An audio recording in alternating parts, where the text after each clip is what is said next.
AMD now has 3 different 9070 cards, with the GRE coming in with 12 gigabytes of VRAM now, up against the 9070 with 16 and the 9070 XT, which also has 16. And that VRAM matters, which we're seeing in this test.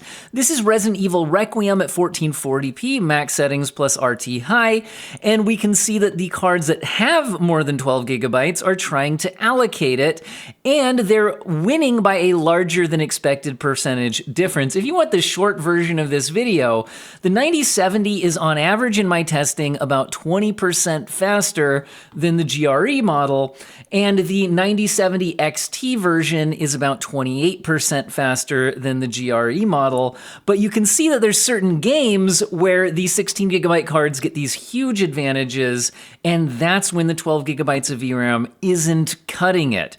And that's what we're seeing here, why the 9070 is winning by 30% and the XT version is winning by 42%.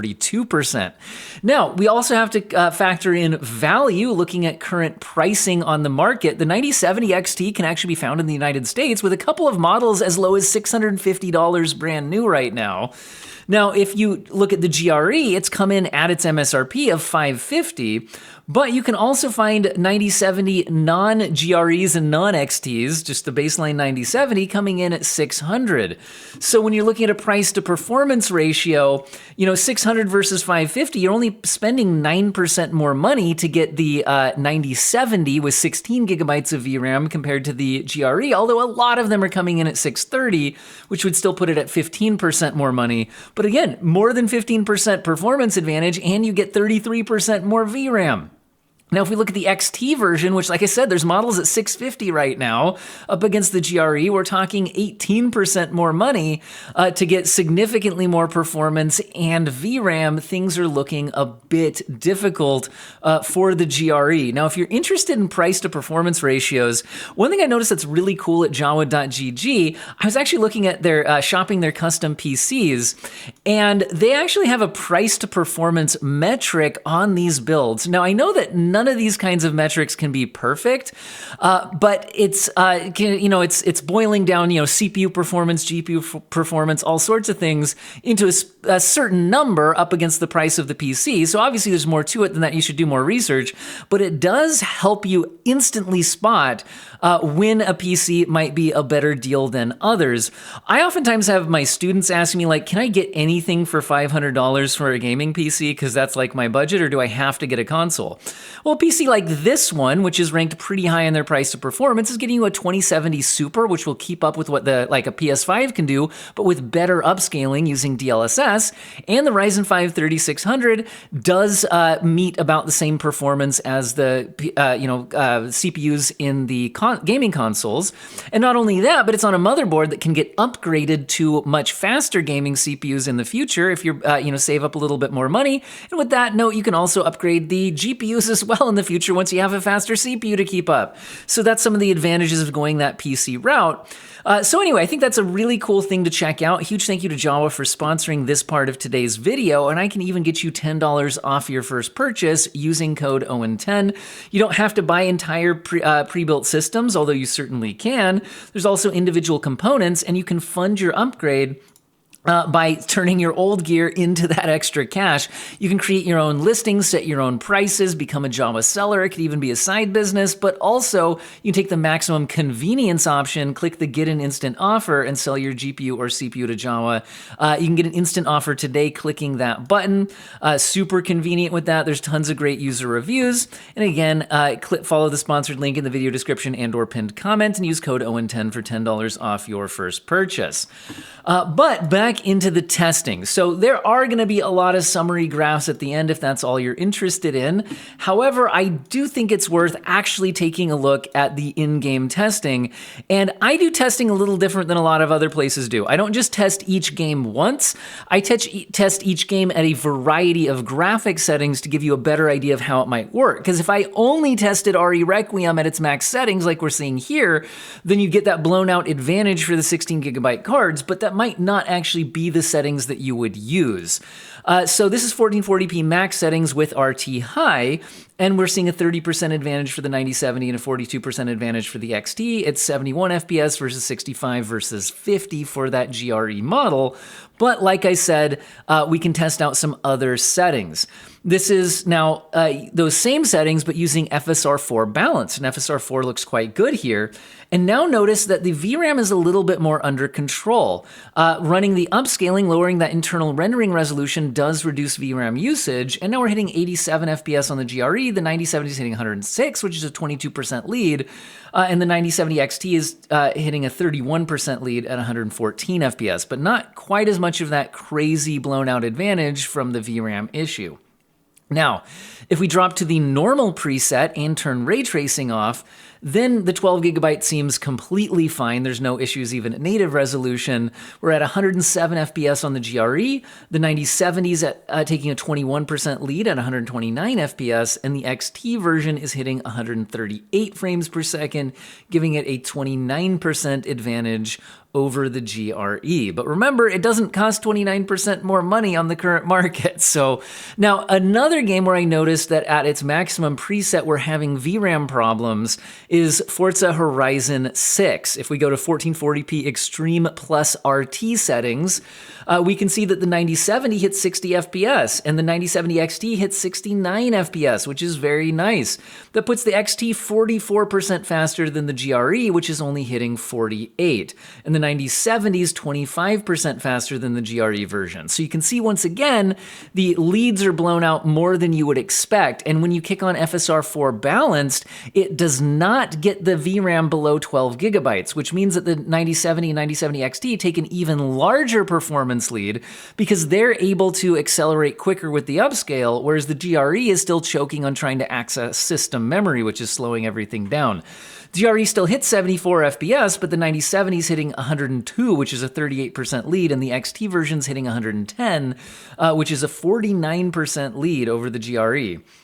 Now, at 1440p extreme settings, it's still possible we're seeing some issues with the 12 gigabyte card because we're still seeing a 28% lead for the 9070 at 119 FPS versus 93.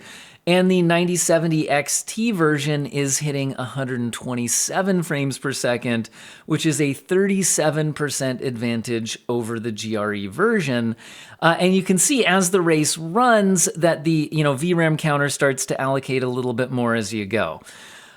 Kicking on the balanced level FSR4 upscaling, again, this is with the ray tracing off now, but at 1440p extreme settings, the GRE is hitting 110 FPS, the 9070 is hitting 142, putting it 29% faster, and the 9070 XT version is hitting 149 FPS, getting a 35% lead. So again, it really looks like the 12 gigabytes of VRAM could be causing issues in Forza Horizon 6.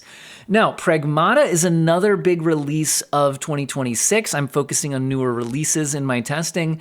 And at the maximum preset, which does include ray tracing, and the preset is called Quality, this is at native resolution, Quality is just the name of the preset, the GRE is doing fine at 100 FPS. The 9070 is 20% faster at 120, and the 9070 XT is hitting 130, putting it 30% faster than the GRE. If we kick on FSR4 balanced on this same preset, we now reach 129 FPS on the GRE, 153 FPS on the 9070, which makes it 19% faster than the GRE, and we hit 162 frames per second on the XT version, putting it 26% faster than that 9070 GRE.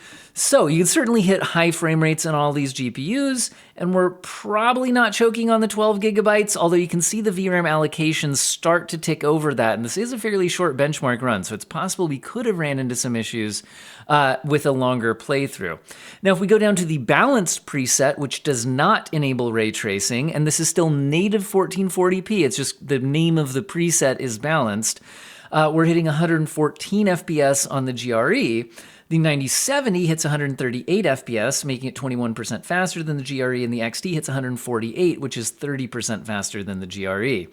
If we kick on FSR4 balanced on the balanced preset with a 1440p output, we're now getting 148 FPS on the GRE, The 9070 non-XT and non-GRE is at 176 FPS, putting it 19% faster than the GRE version.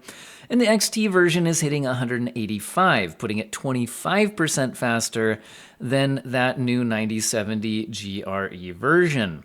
Let's test out another game.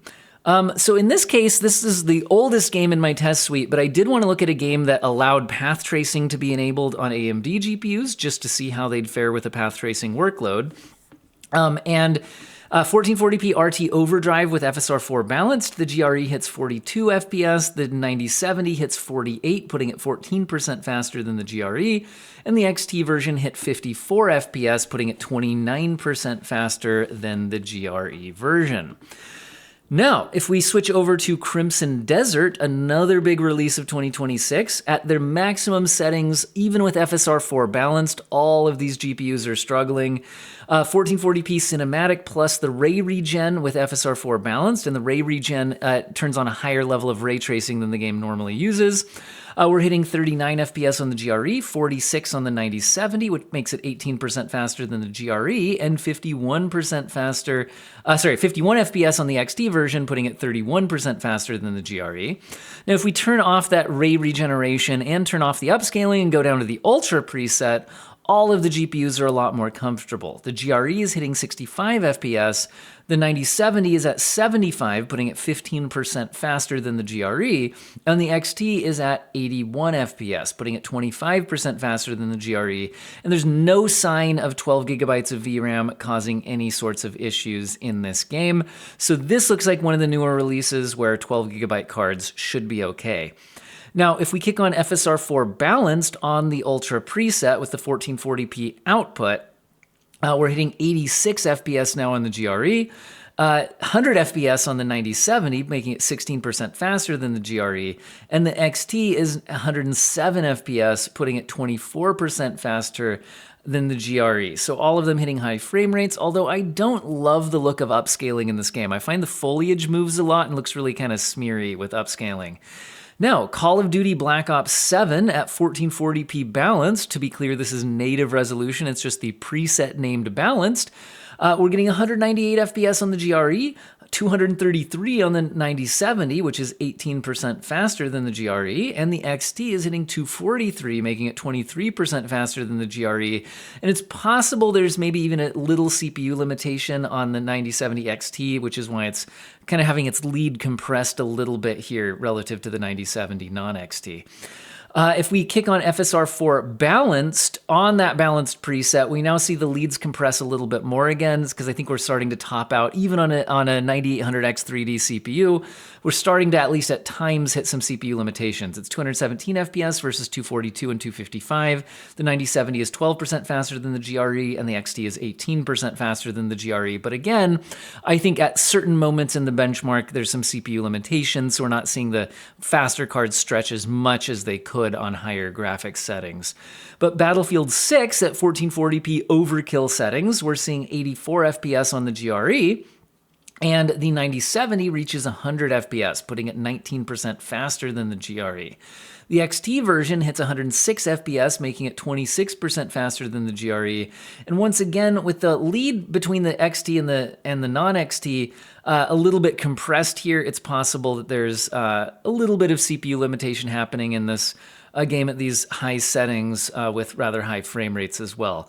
If we kick on FSR balanced on the Overkill preset with the 1440p output, the GRE is hitting 115 FPS, the 9070 hits 133 FPS, making it 16% faster than the GRE, and the XT version is hitting 139 FPS, making it 21% faster than the GRE, and again, it's possible that, like I said, we're seeing a little bit of compression in the how fast they could hit there on the CPU. Now, if we drop to the medium settings, it also relieves some burden on the CPU as well as the GPU.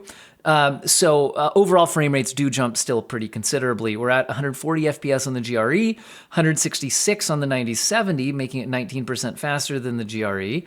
And the XT version hits 175, making it 25% faster than the GRE. And I mean, all of them are hitting high frame rates in this game. And this isn't native resolution, but now if we switch on FSR balanced on the medium preset with a 1440p output, we're now at 177 FPS on the GRE. The 9070 hits 208 FPS, making it 18% faster than the GRE. And the XT version hits 214 FPS, making it 21% faster than the GRE. And again, overall, they're all hitting very high frame rates, but the GRE, again, not quite as fast as its 16 gigabyte counterparts, although we didn't see issues with the 12 gigabytes in that game. Marvel Rivals was another multiplayer game that I tested here, and at 1440p Ultra native resolution, the GRE is hitting 68 FPS. Then 1 FPS would have been a lot nicer. The 9070 hits 80 FPS, which is 18% faster than the GRE, and the XT version hits 85, making it 25% faster than the GRE. If we go down to the medium preset, the GRE hits 105 FPS, the 9070 hits 124, making it 18% faster than the GRE, and the XT hits 130 FPS, making it 24% faster than the GRE. I'm not showing the upscaled results in this game because when I was looking at the side-by-side footage, I realized that I think when I tested the GRE, it was using FSR 3 rather than FSR 4, and those do also have different performance profiles, not just different image quality, so I didn't want to mix those up. Now, another big release of 2026 is Subnautica 2. At 1440p medium settings, we hit 93 FPS on the GRE. The 9070 hits 107 FPS, making it 15% faster than the GRE. And the XT version hits 114 FPS, making it 23% faster than the GRE. I also tested out the upscaling on the medium preset here. And this game didn't feature FSR of any kind, so I had to rely on Unreal Engine's TSR upscaling. If I set it to its 59% scaling, that's about the same internal rendering resolution as FSR balanced.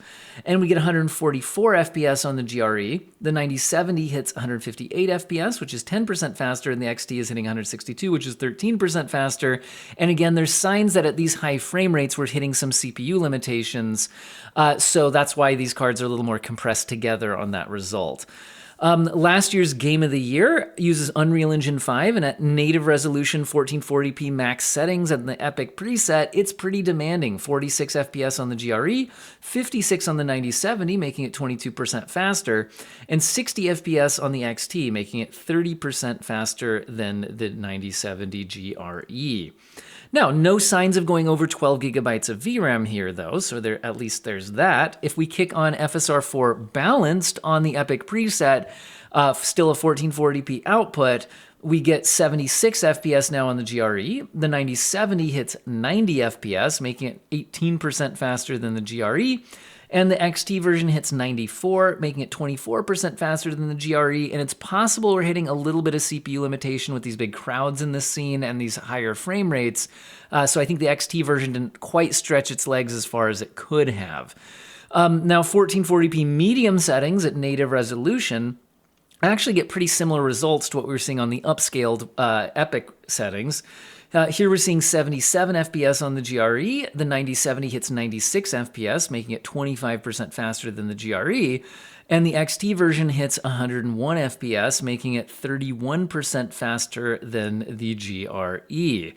I also tested out the medium settings with FSR 4 balanced, and now the GRE hits 113 FPS, the 9070 hits 137 FPS, making it 21% faster than the GRE, and the XT version only hits 139 FPS. I mean, only, like, it's a good frame rate, but it's not much faster than the 9070 non-XT.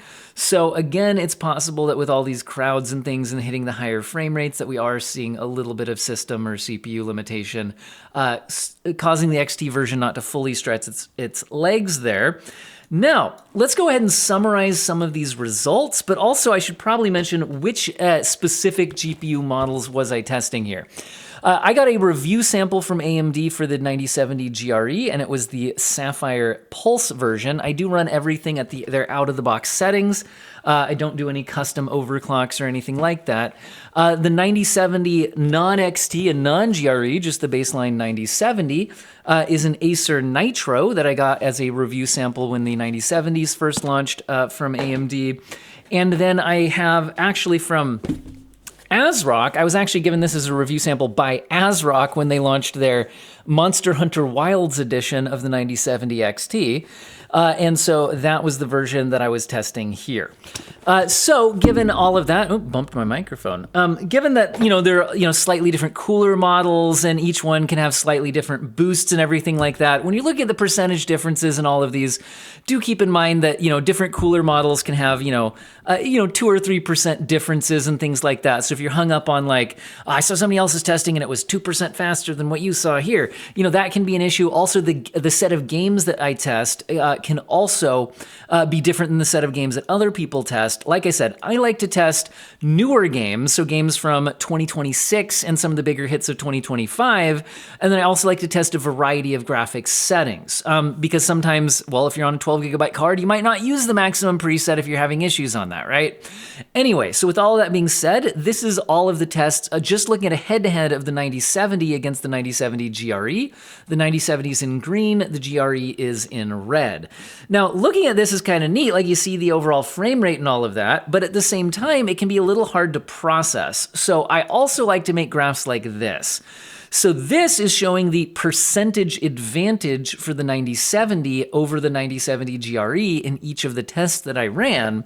And you can see that in certain tests, there's kind of this like oversized lead compared to what you would generally expect. The geo mean of these results is that the 9070 is on average 20% faster, but you can see some results where it's closer to 25, 30, even 38% faster, and those are the situations where it's very likely that the 12 gigabytes of VRAM on the GRE was slowing it down, but then when we're not running into those issues, it's closer to like an 18 or 19% lead, and then the overall average is pulled up to about 20% faster when, a typical result when you're not VRAM limited would probably be more like in the, 18% or so range.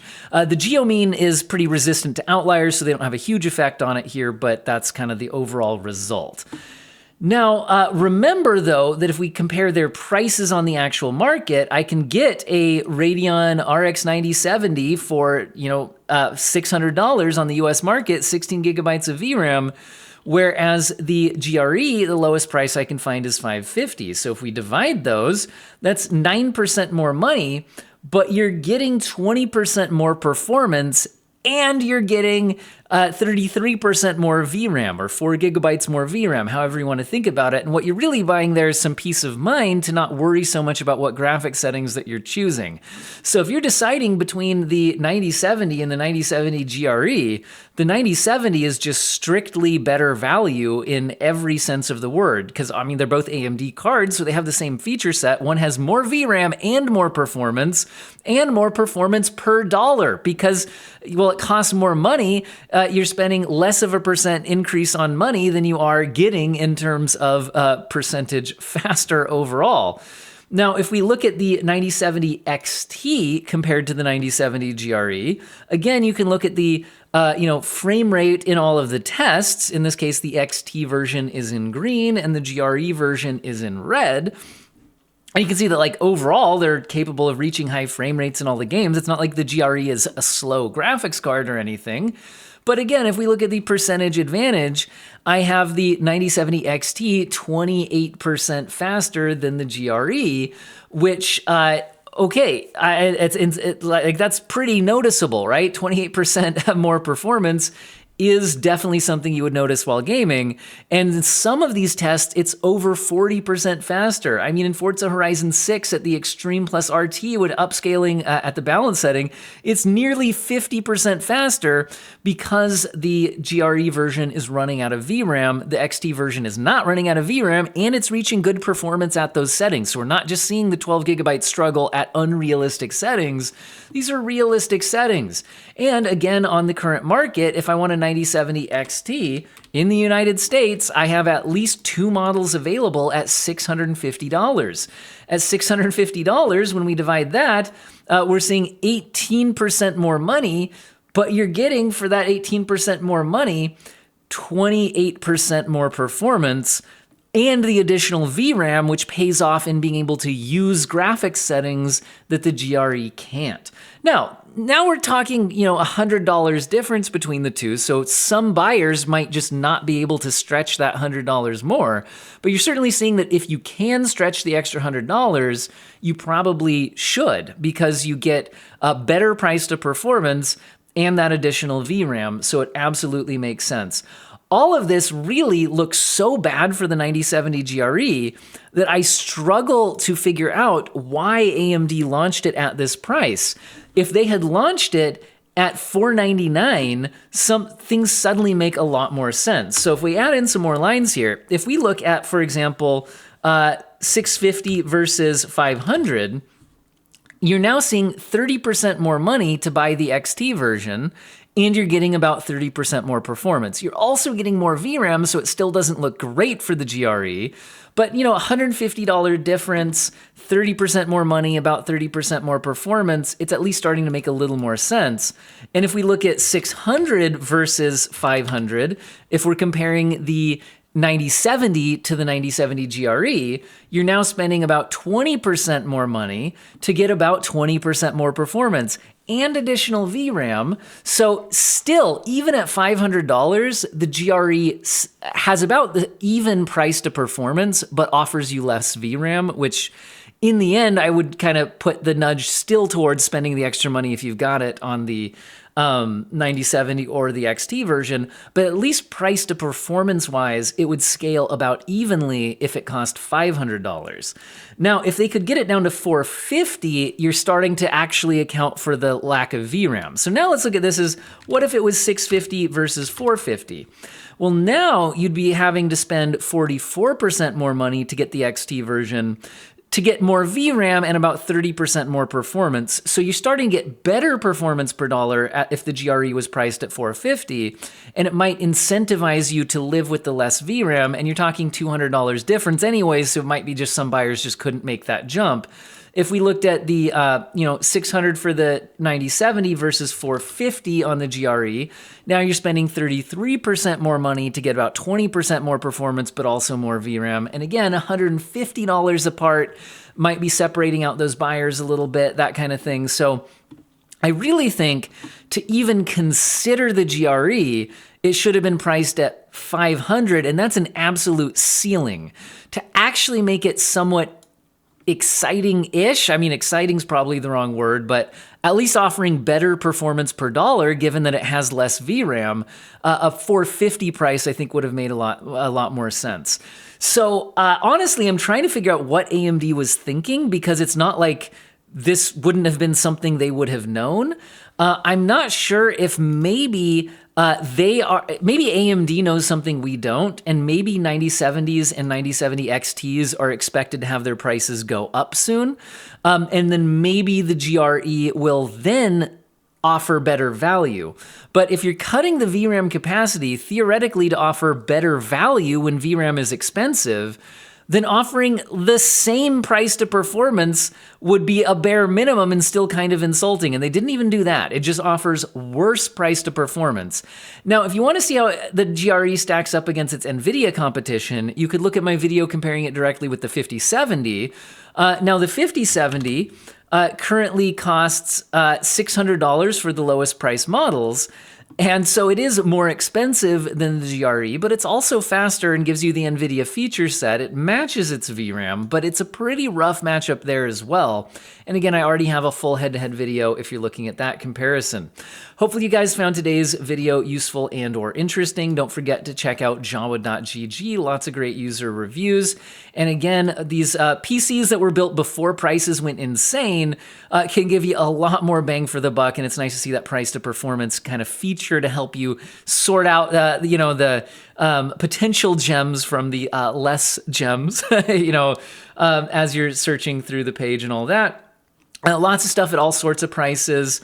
Budget, mid-range, high-end, all sorts of things, and individual components as well. I hope you guys found the video useful and or interesting, and have an excellent day.